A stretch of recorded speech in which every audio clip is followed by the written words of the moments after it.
മരുന്ന് നിർത്താൻ വളരെ പ്രയാസമുള്ളൊരു കേസാണ് ബൈപ്പോളർ ഡിസോർഡർ. ബൈപ്പോളർ ഡിസോർഡർ ഉള്ള ഒരു ക്ലയന്റിനെ ഹീൽ ചെയ്തപ്പോൾ എന്താണ് സംഭവിച്ചത് എന്ന് നോക്കാം.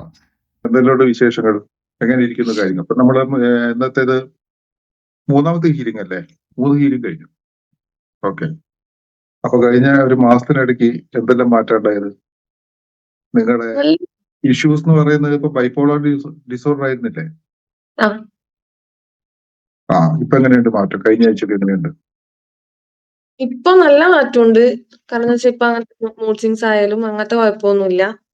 നല്ല ഓക്കെയാണ്. ഹാപ്പി ആയിട്ട് തന്നെ പോകുന്നുണ്ട്. ഫസ്റ്റ് ഹീലിംഗ് ക്ലാസ്സിൽ വരുന്നതിനെക്കാട്ടി ഒരുപാട് മാറിയിട്ടുണ്ട് ഇപ്പൊ വരുമ്പത്തേക്ക്.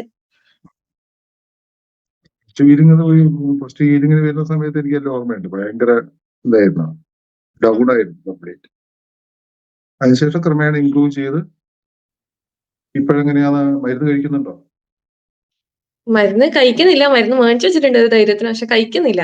കഴിക്കാണ്ടും ഓക്കെ ആണ്. ഇപ്പൊ നല്ല ഓക്കെ ആണ്. കുഴപ്പമൊന്നും ഇല്ലാണ്ട് തന്നെ പോകുന്നുണ്ട്. ഓക്കെ. കഴിഞ്ഞ പ്രാവശ്യം ഡോക്ടറെ കണ്ടപ്പോ എന്ത് പറഞ്ഞു? ഡോക്ടർ തന്നെ പറഞ്ഞു നല്ല മാറ്റമുണ്ട്. പക്ഷെ ഡോക്ടർ ഗുളിക കഴിച്ചിട്ടാന്ന് വിചാരിച്ചു. പക്ഷെ ഗുളികയൊന്നും കഴിച്ചിട്ടില്ല. ഗുളികയൊന്നും കഴിക്കാണ്ട് തന്നെ നല്ല മാറ്റമുണ്ട്. ഡോക്ടർ ഇങ്ങോട്ട് പറഞ്ഞു അത് നല്ല മാറ്റമുണ്ട് ഇപ്പൊ എന്നുള്ളത്. പിന്നെ ഡോസോ കുറച്ച് തന്നവര്? ഡോസ് ലോ ഡോസാണ് തന്നിട്ടുള്ളത്. എന്നാലും അതിന്റെ ആവശ്യം തന്നെ ഇപ്പൊ വരുന്നില്ല.